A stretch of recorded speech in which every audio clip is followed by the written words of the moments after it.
Death is either a dreamless sleep or a passage to another life. I love this quote, not only because it's a great way to dispel some of the fear of death, but because it's a good way to approach ending a piece of music. It gives you the option of using the ending of a song to springboard into your next piece, or the ending can be just that, an ending. Temporal art forms such as music and film mimic life much better than static art forms because they have to change over time and eventually end. Life does not exist in a stasis, and one of the most important parts of living is dying. By facing death, we can learn a lot about how to approach life and, in turn, music.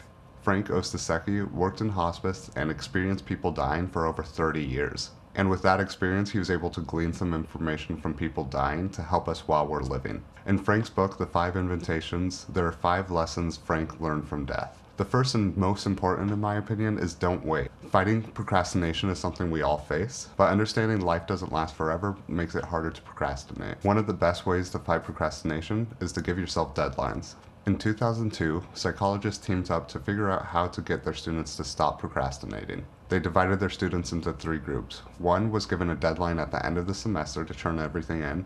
The second group was given deadlines throughout the semester, and the third group had to come up with deadlines for themselves and then hand it into their teacher, and that's what they had to follow through the whole semester. The second and third group ended up doing way better than the first group, grade-wise, and the amount of work they turned in. So as a musician, what can we take from that? By giving ourselves deadlines for when something needs to be done, it helps save us from ourselves. Getting into the details about whether or not a drum fill should be a triplet 16th fill or straight 16th fill doesn't matter as much as just completing the song. Bach created over 1,000 pieces of music.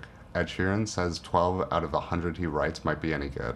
By not getting hung up on the small details of a song, but making yourself write, release, and repeat over and over again will make you improve as a musician much more quickly than haphazardly going through the writing process. Being in touch with understanding that things must end really helps our music as well. A song that lasts too long is just as frustrating as a song that isn't very good. The amount of time it takes to experience a piece of music is just as important as the music itself. I don't want to listen to I Want to Be Sedated for hours on end.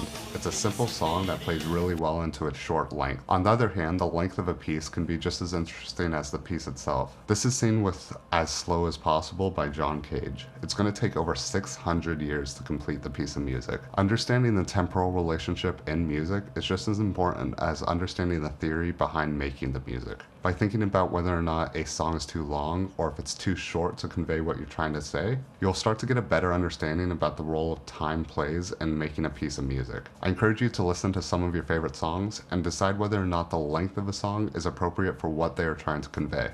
So when it finally comes time for a song to end, what is the best way to let it go?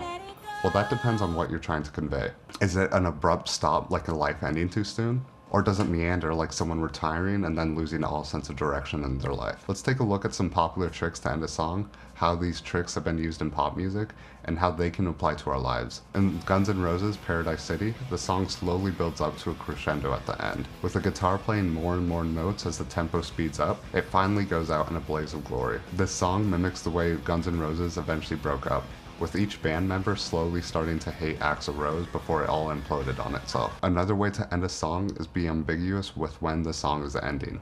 This is seen in Gautier's Somebody I Used to Know by ending on the flat 7 rather than the 1 chord. I like to think of ending a song this way as if your life ended in the middle of pursuing a goal. Never resolving mimics an artist never finishing their last piece of work. This is seen with Charles Dickens' unfinished novel The Mystery of Edwin Drood, or Jimi Hendrix's albums First Ray of the Rising Sun, or potentially George Martin's book series A Song of Ice and Fire. Another song that does this is Pull Me Under by Dream Theater. By quickly ending the song, it represents a life ending too soon. Another way to end a song is compose the ending, mimicking what came before it but adding a little something new. I think this way of ending a song mimics how we all want our lives to end, an extension of what we built in the past, whether it is a career in art, science, music, or business, or helping our friends and family out to put them in a good situation. We still add a little bit to our legacy towards the end of our life, but the amount of work we're putting into that is much less than the mountain of work that came before it. All that is left is the final touches. This is seen in U2's Beautiful Day. Now let's look at the music charts and see what a popular song right now is doing.